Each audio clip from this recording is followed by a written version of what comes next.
ένα πρώτο δοκιμαστικό βιντεάκι. Λοιπόν, εδώ έχουμε μία κούπα. Το θέμα δεν είναι τι έχει μέσα η κούπα, γιατί δεν έχει τίποτα. Το θέμα είναι τι έχει απ' έξω η κούπα. Έναν αγαπημένο γάτο της 372 μοντελιστικής μοίρας. Μία μοίρα που δεν υπάρχει, τη φτιάξαμε εμείς. Και εδώ βέβαια άλλος ένας γάτος, ώστε είτε βλέπουμε εμείς είτε βλέπει ο έξω, όταν πίνουμε τον καφέ μας, να έχουμε παρέα τον μοντελογάτο μας. Σε αυτό λοιπόν το δοκιμαστικό βίντεο θα πάρω στην τύχη ένα kit το οποίο βρίσκω δίπλα μου, το οποίο δεν θυμόμουν ότι το είχα. Θυμόμουν ότι είχα δηλαδή 2 vegan, ένα μονοθέσιο και ένα διθέσιο. Αυτό όμως που δεν θυμόμουν είναι ότι το μονοθέσιο το έχω σε original κουτί Matchbox, και μάλιστα τόσο original για τους πιο παλιούς που έχει και παραθυράκι. Οι οδηγίες για το βάψιμο είναι πάνω στο κουτί, γιατί είναι έγχρωμο. Οι οδηγίες είναι ασπρόμαυρες ή τέλος πάντων βασικά μονόχρωμες. Πάμε να δούμε λοιπόν τι έχει μέσα. Πρώτη έκπληξη. Κάθης μαριτίνης. Κάθης μαριτίνης, για να δούμε τώρα. Μπορούμε να κάνουμε κάτι σαν zoom.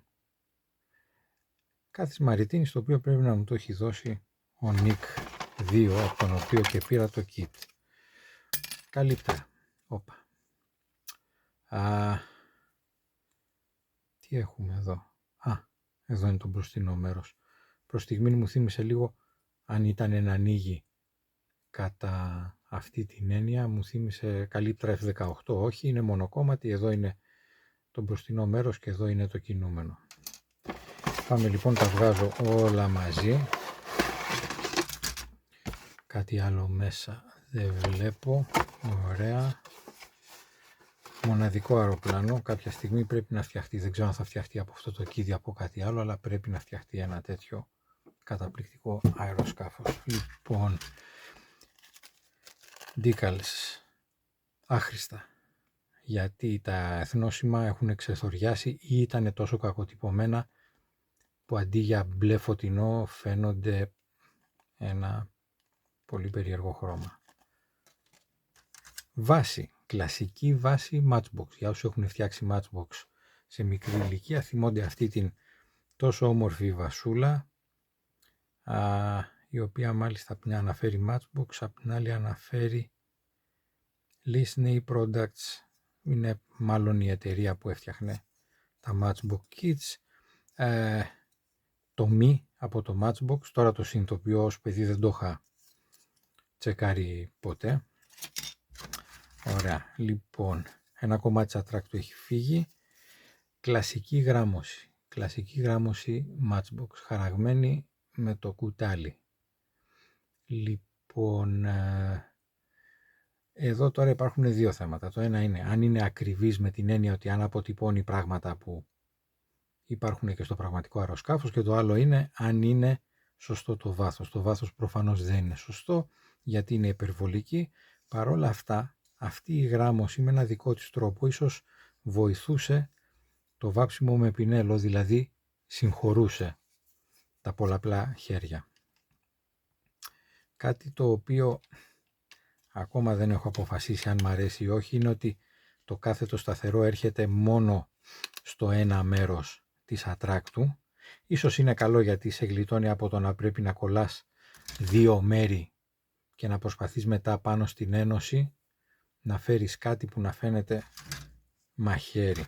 Αυτό όταν μου έχει τύχει σε kit δεν το έχω καταφέρει. Οπότε ναι, θα πω ναι, μπράβο που είναι με αυτή την έννοια φτιαγμένο. Εδώ τι έχουμε, είναι πλαϊνά, είναι αεραγωγή, μάλιστα διάφορα άλλα συστήματα, το κάτω μέρος, ok. Να πω βέβαια ότι ως κλασικό Matchbox έχει, είναι όχι από τη στοιχειώδη, από τη βασική σειρά που έχει τα 2 σπρούς, έχει 3 σπρούς, διαφορετικό χρώμα. Ώστε όταν το φτιάξει άβαφο να έχει έτσι ένα ενδιαφέρον για το παιδί που το φτιάχνει. Τα καθίσματα είπαμε δεν μετράνε, είναι μια έκπληξη που δεν την περιμέναμε. Δεύτερο σπρού. Έχουμε λοιπόν εδώ να δούμε φτερά, γραμμώσεις κατά τα γνωστά, τα είπαμε.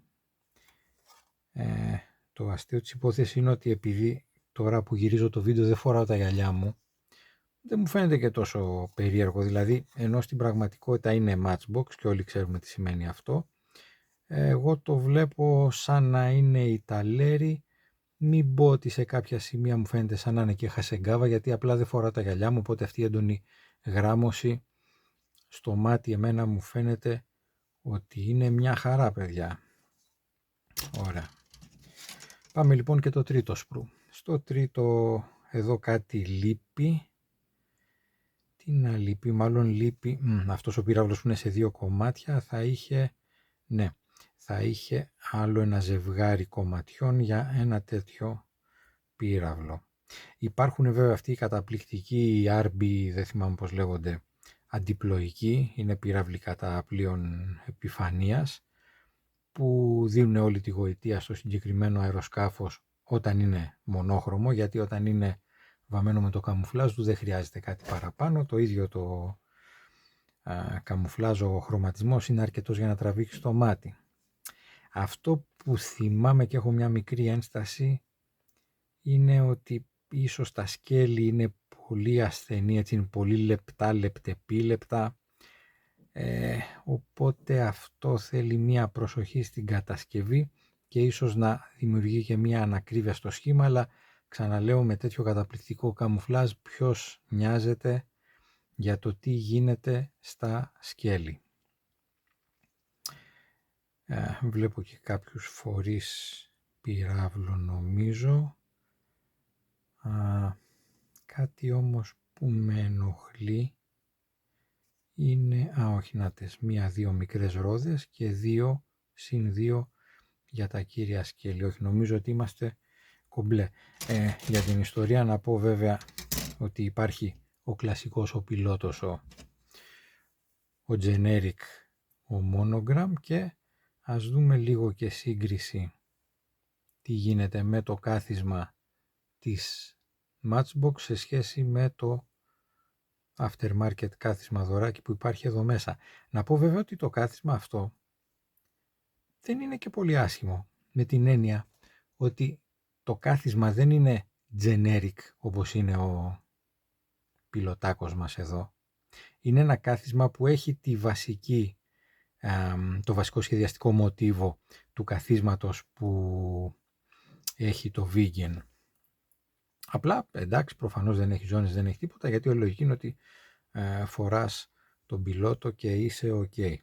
Μάλιστα, λοιπόν, με αυτά και με αυτά, γρήγορο review, φτάνουμε και στις οδηγίες.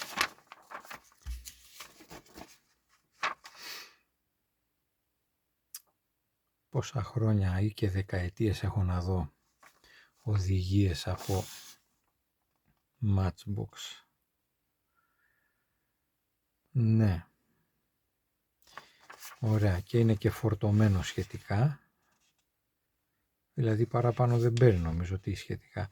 Ωραία, έχει δεξαμενή στο κέντρο, centerline, έχει τους δύο αντιπλοϊκούς και έχει και άλλους δύο μυστήριους πυράβλους, από τους οποίους ο ένας μας λείπει, εντάξει, δεν πειράζει, που και αυτή πρέπει να είναι πατέντα σουηδική. Χρωματολόγιο και τα λοιπά. Και εδώ τι θα βάζαμε αν είχαμε το αεροσκάφος μας φτιαγμένο μονόχρωμο. Γιατί το έχουμε αυτό? Γιατί υπάρχουν δύο επιλογές. Η μία είναι η μονόχρωμη, το 23 εδώ το μαύρο, το άλλο είναι το 26, το οποίο είναι αυτό που μας δίνει το κουτί. Αυτό. Μάλιστα. Αν φόραγα τα γυαλιά θα μπορούσα και να διαβάσω σε κάποιο σημείο το έτος κατασκευής του kit.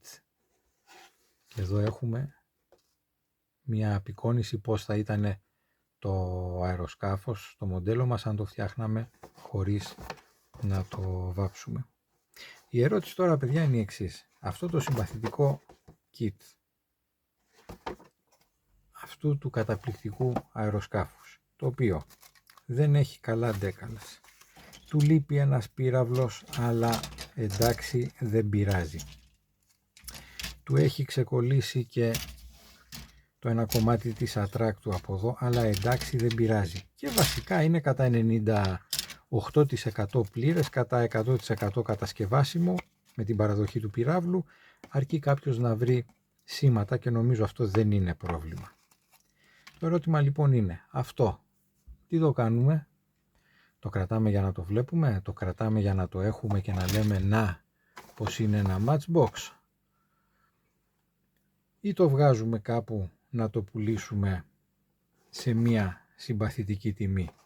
Και ποια θα ήταν η συμπαθητική τιμή για ένα τέτοιο kit?